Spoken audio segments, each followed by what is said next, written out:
ज्यादा ताकत है, पर ये सरकारी विरोध के कारण मैं इस रास्ते पे चला था।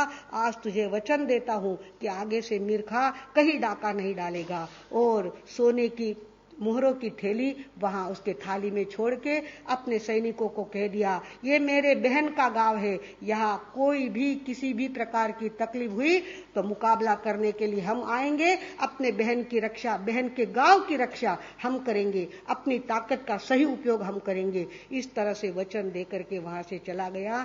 कहते हैं आज भी उस बावड़ू गांव में इच्छा बहन की पूजा होती है। इच्छा बहन की प्रतिमा बना करके उसकी पूजा लोग करते हैं। हमारे गांव को सुरक्षित किया है इच्छा बहन ने किया। एक डाकू को इंसान बनाया तो इच्छा बहन ने बनाया। इस तरह से इस राखी के धागे में वो ताकत होती है, चाहे जितना शैतान आदमी हो वो एकदम इंसान बन जाता है, देव बन जाता है, सिर्फ भाई के राखी, बहन के राखी शब्द से, बहन के भाई कहने मात्र से उसके अंदर की सारी शैतानियत गायब हो जाती है। भगवानों, जब जब भी संकट हमारे देश पे आए, आपको पता होगा रानी कर्णावती की कहानी सबने सुनी है। कहते हैं राणा संग्राम सिंह ये कर्णावती के पति थे और बाबर ने हमला बोल दिया और बाबर के साथ युद्ध करते करते कर्णावती के पति राणा संग्राम सिंह शहीद हो गए। राणा संग्राम सिंह की वीर गति प्राप्त हो गई उनको। और कर्णावती के गोद में था दूध मोहा बच्चा, दूध पीने वाला बच्चा कर्णावती के गोद में था।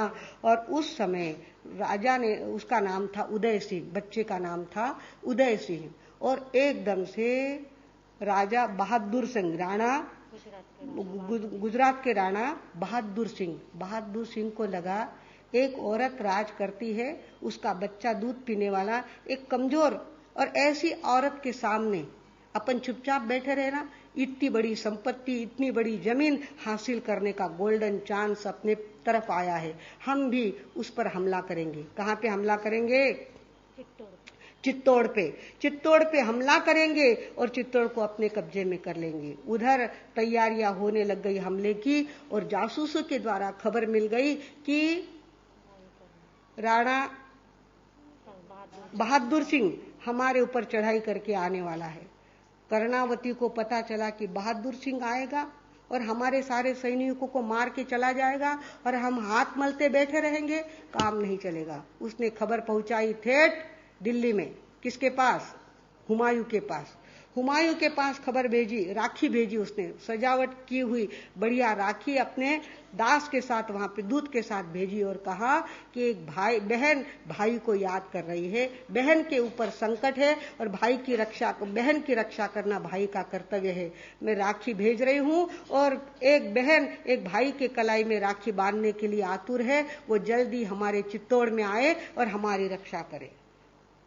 हुमायूं अलसाया हुआ गादी पे पड़ा हुआ था और जैसी राखी उसने देखी और एक बहन मुझे बुला रही है, इस शब्द मात्र से वो रोमांचित हो उठा और एकदम से उठ करके खड़ा हुआ कि चलो हमें चलना है, चित्तौड़ की तरफ जाना है, एक बहन की रक्षा के लिए जाना है।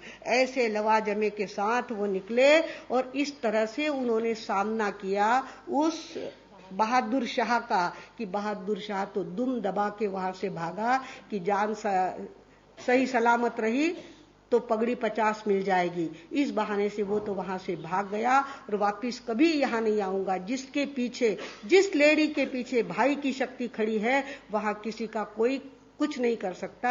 एक मुसलमान भी भाई की भूमिका अदा करके बहन का संकट दूर कर सकता है। भागवानों, भाई बहन की ये ताकत सभी को याद रखनी है और सभी भाइयों को चाहिए। हमारी बहन 4 प्रकार के संबंध होते हैं। एक होती है श्रीमंत बहन और गरीब भाई।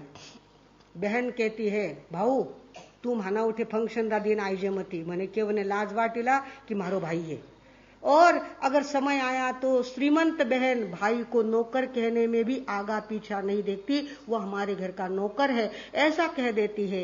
ये गलत बात है। और कुछ ऐसे भाई श्रीमंत होते हैं और बहन गरीब है, विधवा हो गई है, उसके बच्चे कमाने वाले हैं नहीं, और वो अगर फंक्शन पे जाए तो आगे से समाचार पहुंच जाते हैं कि दीदी तुम आना मत, तू आने से हमारा इंप्रेशन डाउन होगा और तू आने से तुझे बहन कहने में हमको शर्म आएगी। ये नहीं कि अपनी तरफ से गहनों का सेट भेज दे, बढ़िया साड़ी भेज दे और उसको कहे कि अच्छी तरह से सज धज के मेरे घर आ जाना, पर आना मत भूलना। ये भाई का कर्तव्य होता है। पर गरीब बहन देखकर भाई भी अकड़ जाते हैं, गरीब भाई देखकर बहनें भी अकड़ जाती है। और कभी कभी बराबरी के भाई बहन होते हैं कि तू अगर ये गाड़ी लेके आता है तो मैं कौन सी लेके आता हूँ, तू मर्सिडीज लाएगा तो हम कौन सी लाएगा, ऑडी।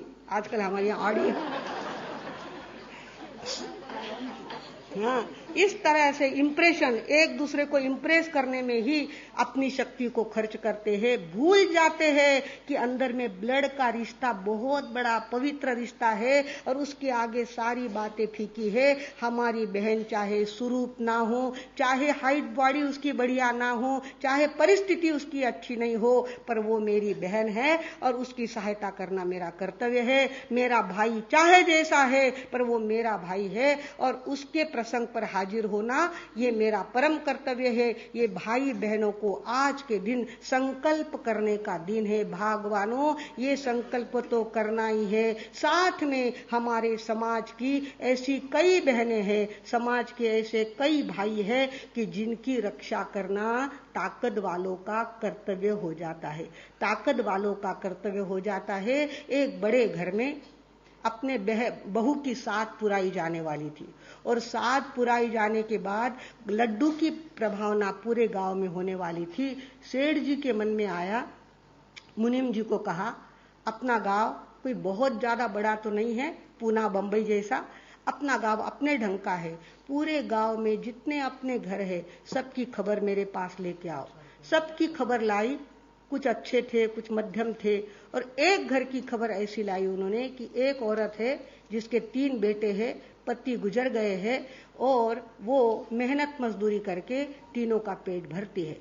सेठ जी ने देखा लड्डू की प्रभावना में ये लड्डू 4 लड्डू ऐसे, जितने घर में लोग उतने लड्डू घर में भेजना, ऐसा उनका सोचा हुआ था। तो उस घर में 4 लड्डू भेजना, 3 लड़कों के 3 और एक उसकी माता के 4 लड्डू भेजना। चारों ही लड्डुओं में उन्होंने सोने की बिस्किट, आज की भाषा में कहो मोहरा पुरानी भाषा हो गई, सोने के बिस्किट उसने गिन्नी, सोने की गिन्नियां चारों लड्डुओं में डाली और 4 लड्डू उनके घर पहुंचा दिए। चारों बेटे भूखे थे, इतनी मिठाई कभी उनके घर में आई नहीं थी। खाने के लिए बैठे तो एक ने कहा, माँ मेरे मुंह में देख क्या आ गया, सोने की गिन्नी आ गई। दूसरे की आई, तीसरे की आई और माँ खाने बैठी तो माँ के भी सोने की गिन्नी आई। उनको लगा बड़े घर के लोग हैं, लड्डू बांधते बांधते उनके जेब से निकल गए होंगे और अपने यहाँ चुपके भूल के आ गए हैं। तो बच्चों को भेजा, अच्छी तरह से उनको संभाल के धो धा के और कहा कि हमारे घर में लड्डू आपके घर के आए हैं, उसके साथ ये गिन्नियां भी आई है, ये गिन्नियां हमारी माँ ने आपको देने को कहा है। तो उसने कहा, बेटा ये गिन्नियां तुम्हारे घर देने के लिए ही मैंने लड्डू में डाली थी, वापिस लेने के लिए नहीं डाली थी। जाओ वापिस लेके जाओ।